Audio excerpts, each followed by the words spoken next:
Hello everyone, आज का topic हमारे पास क्लास 9th का, that is the human resource. Human resource क्या होता है? तो आज की इस वीडियो में हम लोग पढ़ेंगे ह्यूमन रिसोर्स का मीनिंग और उसके फंक्शंस क्या क्या होते हैं। क्लियर है? छोटा सा चैप्टर है, इस वीडियो में खत्म हो जाएगा। क्लियर है? तो सिंपली अगर हम लोग बात करें कि ऐसी कोई भी ऑर्गेनाइजेशन नहीं होती है, ऐसी कोई भी एमएनसीज नहीं होती है, ऐसा कोई भी सेक्टर नहीं होता है, चाहे वो आपका पब्लिक सेक्टर हो चाहे वो आपका प्राइवेट सेक्टर हो, जहाँ पे आपका एचआर डिपार्टमेंट ना हो। मतलब कि जो हमारा एक ऐसा डिपार्टमेंट होता है जो कि हमारे उस कंपनी को best of the best employees को फिगर आउट करके देता है। क्लियर है? दो अच्छा होता क्या है सिंपली कि अगर हम लोग सीधे, अगर हमें जॉब के लिए जाना होता है तो हम लोग सीधे मैनेजर के पास तो नहीं चले जाएंगे। हम लोग का एक डिपार्टमेंट होता है कि उसको बोलते हैं एचआर डिपार्टमेंट। तो एचआर डिपार्टमेंट का वर्क ये होता है कि हर एक डिपार्टमेंट में उसको एक अपने स्पेशलाइज्ड बंदे रखने होते हैं। ठीक है? कि जिससे कि वो जो बंदा है वो जिस भी नेचर का, क्योंकि हमारा जो एक जो पूल है जो हम लोग क्रिएट करते हैं रिक्रूटमेंट का, तो सिंपली होता क्या है उस रिक्रूटमेंट में उस रिक्रूटमेंट हमारा क्या होता है कि हमारे बहुत सारे लोग होते हैं और हर एक टाइप का जो होता है क्या वो डायनेमिक नेचर होता है हर एक जो लोग होते हैं उनका। तो सिंपली जो लोग होते हैं हमें उनको फिगर आउट करना होता है कि वो किस डिपार्टमेंट में ठीक है, या ये बंदा काम कर सकता है कि नहीं कर सकता है, कि क्या ये हमारी कंपनी में बेस्ट ऑफ द बेस्ट देने के लायक है कि नहीं है। तो वो जितना भी जो कैलकुलेशन होता है वो आपका एचआर डिपार्टमेंट रखता है। क्लियर है? और वो हर एक उस कंपनी में जितने भी आपके एम्प्लॉयज़ वगैरह होते हैं, चाहे वो ए लेवल के एम्प्लॉयज़ हो चाहे वो आपके डी लेवल के एम्प्लॉयज़ हो, उन सभी एम्प्लॉयज़ का जो डेटा होता है वो कौन रखता है? वो आपका एचआर डिपार्टमेंट रखता है। क्लियर है? तो वही चीज़ें होती है, आज हम लोग इस पर पढ़ने वाले हैं। तो अगर हम लोग इसमें डेफिनेशन देख लें तो यहाँ पे क्या दिया हुआ है कि human resource management means the planning, organizing, directing and the controlling of the procurement, development, compensation, integration and maintenance of people for the purpose of contributing to organizational, individual and the societal goals. Okay, तो यहाँ पे हम लोग का मतलब क्या होता है, हमारा ऑर्गेनाइजेशन का गोल पूरा होना चाहिए, हमारा इंडिविजुअल भी गोल पूरा होना चाहिए और जो सोसाइटी गोल है वो भी पूरा होना चाहिए। हम लोग किसी भी कंपनी में काम करते हैं, दैट कोई भी सेक्टर हम लोग लेते हैं या कोई भी कंपनी ले लेते हैं, तो वहाँ पे हमारा सिंपली होता क्या है, वहाँ पे हम लोग सिर्फ एक चीज़ के लिए काम करते हैं, भैया हमें काम करेंगे तो हमें वहाँ पे पैसा मिल जाएगा। अच्छा, उस पैसों से क्या होता है कि सिंपली हमारी जो इंडिविजुअल की जो नीड्स होती हैं वो हमारी पूरी होती है, और जो हमने काम किया है उस काम से हमारे उस कंपनी के जो गोल्स वगैरह होते हैं या जो भी उसका एम होता है वो पूरे होते हैं। तो सिंपली होता क्या है, हमारे खुद के भी एम्स पूरे हो रहे हैं और यहाँ पे हमारा जो कंपनी का जो गोल था वो भी हमारा पूरा हो रहा है। क्लियर है? So this is the simply meaning of the human resource management की एक्चुअली में होता क्या है। जैसे कि अभी हम लोगों ने पढ़ा कि प्लानिंग भी होता है, ऑर्गेनाइजिंग, डायरेक्टिंग, कंट्रोलिंग। तो प्लानिंग, डायरेक्टिंग, कंट्रोलिंग जो है आप ये आपके क्लास 12th में है, तो आप लोग उसका पूरा एक यूनिट है प्लानिंग का, डायरेक्टिंग का पूरा एक यूनिट है। ठीक है? तो ऑर्गेनाइजिंग का पूरा एक यूनिट है। तो वहाँ पे हम लोग जब क्लास 12th में आएंगे तो वो आपको बहुत डीप में पढ़ोगे, फिर वहाँ पे हम लोग 12th में एमएनसीज के बारे में पढ़ते हैं। क्लियर है? तो आइए हम लोग आगे बढ़ते हैं फंक्शंस में। फंक्शंस क्या है हमारे पास? Functions of the human resource department. Okay, तो यहाँ पे हमारे पहला पॉइंट है हमारे पास प्रोक्योरमेंट ऑफ ह्यूमन रिसोर्स। तो प्रोक्योरमेंट ऑफ ह्यूमन रिसोर्स में हमारे कई सेवरल फैक्टर्स आते हैं या पॉइंट्स आते हैं। तो उनमें सबसे पहला हमारे पास ह्यूमन रिसोर्स प्लानिंग। ठीक है? सिंपली देखिए, अगर हम लोग इसको देखें बुकिश लैंग्वेज में क्या है कि ह्यूमन रिसोर्स प्लानिंग और the man power planning is the process of forecasting the number of employees. ठीक है? Number and the type of person requirement to fill up the various position. तो simply यहाँ पे देखें तो प्लानिंग मतलब होता क्या है कि हम लोग उस चीज़ को प्लान आउट करते हैं कि हमारे पास कितनी वैकेंसीज हैं, कितनी वैकेंसीज नहीं है, कितने हमारे एम्प्लॉयज़ हैं, या आगे जो फ्यूचर के जो हमने गोल अपने सेट किए हुए हैं उस गोल को अचीव करने के लिए हमें कितनी मैन पावर लगेगी। क्लियर है? सिंपली हमने कहा ना कि एचआर डिपार्टमेंट, तो एचआर मतलब होता क्या है कि अगर वो हम लोग उस डिपार्टमेंट से अच्छे बंदे निकालते हैं और कंपनी को देते हैं कि भैया ये जो पर्सन है या ये जो मैन पावर है ये हमारी कंपनी के लिए बहुत बेस्ट ऑफ द बेस्ट है। तो सिंपल सा थिंग क्या है कि जब बेस्ट ऑफ द बेस्ट है तो वो हमारी एक प्लानिंग में आ गया।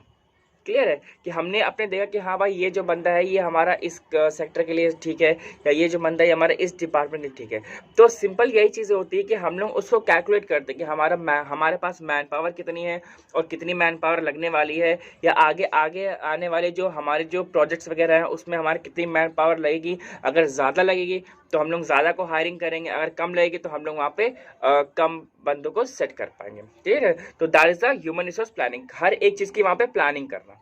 क्लियर है? अब यहाँ पे आते हैं हम लोग रिक्रूटमेंट। रिक्रूटमेंट क्या होता है, देखिए यहाँ पे अब आता है आएगा आपका रिक्रूटमेंट, सिलेक्शन और द प्लेसमेंट, ठीक है। तो ये दूसरा है recruitment, selection then placement. Recruitment हमारा क्या होता है, recruitment is always a positive, किसे कहते हैं, पॉजिटिव प्रोसेस होता है। तो यहाँ पे सिंपल होता क्या है कि कोई भी एक कंपनी है, मान लीजिए कोई XYZ एक कंपनी है, ठीक है, तो वहाँ पे रिक्रूटमेंट चल रही है। रिक्रूटमेंट इन द सेंस कि उन्होंने एक वैकेंसी निकाली कि भैया 100 लोग की हमें ज़रूरत है और आप आइए और अपनी एप्लीकेशन डाल दीजिए। तो दैट इज़ अ रिक्रूटमेंट। 100 लोगों की वैकेंसी है, अब उस 100 लोग ही नहीं डालेंगे, वहाँ पे 1000 भी डाल सकते हैं, 2000 भी डाल सकते हैं और 10,000 भी एप्लीकेशंस आ सकती हैं, क्लियर है। तो वो जो क्या होता है, that too creates a pool of the employees, ठीक है। हमने एक पूल, मतलब 100 की वैकेंसी है और वहाँ पे हमने 1000 लोगों ने एप्लीकेशन कर दिया, तो अब वो 1000 कहते हैं भैया वैकेंसी 100 लोग की है, सॉरी वैकेंसी 100 लोग की है, वहाँ पे डाल लें 1000 लोग, तो मतलब कि वहाँ पे ज़्यादा एप्लीकेशन आए ना, तो so that is a positive process, clear है। अब वहाँ से जब हम लोग सेलेक्ट करते हैं, भाई 100 लोग थे, 100 वैकेंसीज थी, 1000 लोगों ने डाला, अब वहाँ पे हमारे पास ऑप्शन ज़्यादा हो जाएंगे, क्लियर है। तो अब हमें सेलेक्ट करना पड़ेगा कि भैया वहाँ से अब लोग कितने आएंगे या कौन कौन से हमारे बहुत ही अच्छे लोग हैं, तो उनमें से हम लोग उनको सेलेक्ट करेंगे, क्लियर है।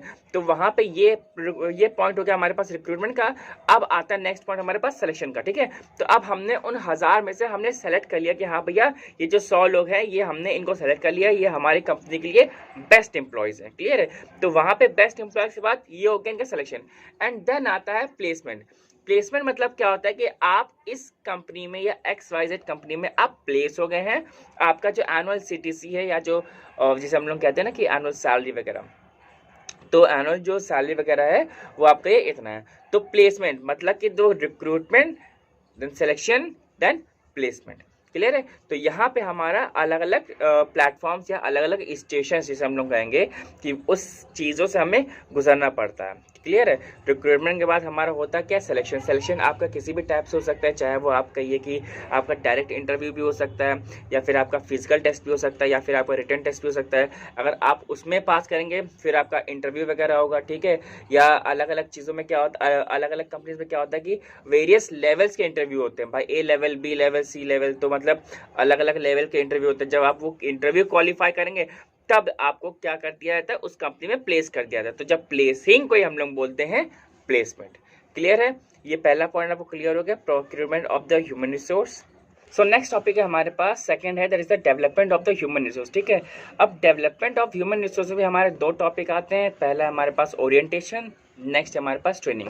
ओरिएंटेशन क्या होता है, अगर हम लोग सिंपली ओरिएंटेशन की बात करें तो यहाँ पे ओरिएंटेशन मतलब ये होता है जितने भी हमारे जो न्यू कलीग्स वगैरह होते हैं, जितने भी नए एम्प्लॉयज़ होते हैं, तो उनको होता क्या है, अब वो तो बिल्कुल उस कंपनी के लिए नए हैं, उस जो एटमॉस्फेयर है उस चीज़ के लिए बिल्कुल नए हैं, और जो वहाँ पे पहले जो एग्जिस्टिंग जो एम्प्लॉयज़ हैं उनके लिए भी नए हैं, ठीक है। तो ओरिएंटेशन यही होता है कि जो एम्प्लॉयज़ होते हैं, बॉस होते हैं, जो मैनेजर्स होते हैं, जो नए एम्प्लॉयज़ को इंट्रोड्यूस कराया जाता है, जो फैक्ट्री होती है, इंडस्ट्रीज़ वगैरह हैं या जो MNCs हैं, उनको वो दिखाया जाता है कि हाँ ये मेरा कंपनी है या ये ऑफिस है, और टर्म्स एंड कंडीशंस बताई जाती हैं, क्या क्या पॉलिसीज़ होती है उस कंपनी की, हर एक चीज़ मतलब रिलेटेड टू कंपनी उनको हर एक बारे में इंफॉर्मेशन दी जाती है कि हाँ भैया ये चीज़ें हैं। या कभी कभी जो हायर अथॉरिटी होता है, अगर कभी वो सेमिनार वगैरह कर रहे होते हैं तो उनको उस चीज़ों में इन्वॉल्व किया जाता है, क्लियर है, जिससे कि वो कंपनी को और ज़्यादा अच्छे से वो जान सके, क्लियर है।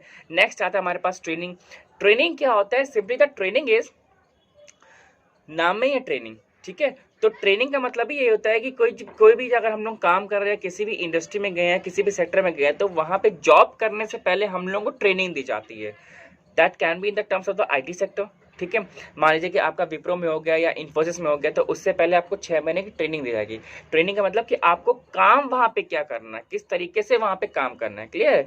तो उसको हम लोग बोलते हैं ट्रेनिंग, जिससे कि होता है क्या, वहाँ पे जो हमारी जो प्रोडक्टिविटी होती है वो हमारी वो ट्रेनिंग लेने के बाद वो बहुत अच्छी हो जाती है, क्लियर है। जैसे कि अगर हम बात करें बैंकिंग सेक्टर की, तो बैंकिंग सेक्टर में पहले जो हमारा होता था वो रजिस्टर में नाम लिख के भैया हाँ भाई फला फला कितने रुपए जमा है, फला फला ने इतने रुपए निकाल लिए एंड सो ऑन, क्लियर है। तो तब क्या हुआ कि जब जितने भी जो रजिस्टर हट के जितने भी हमारे हर एक सेक्टर्स में हर एक ब्रांचेस में कंप्यूटर्स आ गए, ओल्ड एज लोग को कंप्यूटर तो मालूम नहीं है क्या होता था और उनको चलाना भी नहीं आता, तो उनको पहले ट्रेनिंग देगा कि हाँ भाई कंप्यूटर आपको ऐसे चलाना करके।